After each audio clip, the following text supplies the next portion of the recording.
இன்றைக்கி பங்குனி உத்திரம். அதே சமயத்தில் ஐயப்பனுடைய வெற்றி மாதிரி இன்னொரு வெற்றி இல்லைன்னு சொல்லிட்டு நான் ஏற்கனவே ஒரு வீடியோ போட்டிருக்கேன். அதனுடைய லிங்க் இதில் கொடுக்குறேன். தயவு செஞ்சு உங்கள் வேண்டுதல்களை இங்கே வைங்க, ஐயப்பன்கிட்ட சொல்லுங்கள் அப்படின்னு எல்லோரும் நல்லா கும்பிட்டுக்கோங்க. சூரிய வெளிச்சம் அந்த 18 படி மேலே படுது சொல்லிட்டு. முக்கியமாக துரோகம், உங்களை அறியாமையே ஒருத்தர் உங்களை இது பண்ணுறது, அது மாதிரி வேலை வாய்ப்பு எல்லாமே, அதுவும் உங்களுக்கு நல்ல ஒரு பெரிய முன்னேற்றத்தையும் சொந்த வீடு எல்லா விஷயமே உங்களுக்கு கிடைக்கிறதுக்கு இவர் பண்ணுவார். அதே சமயத்தில் நான் சொல்கிற அந்த வெற்றி, அந்த வீடியோ லிங்க் போய் பாருங்கள். நான் சொல்கிற அந்த வெற்றி கிடைக்கும்.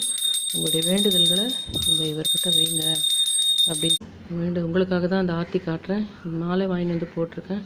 நான் என்னுடைய வேண்டுதல் இதெல்லாம் நான் காலையிலே முடிச்சுட்டேன். ஐயப்பன் கோயில் போயிட்டு வந்துட்டேன். உங்களுக்காக தான் நான் இதை காட்டுறேன். நீங்கள்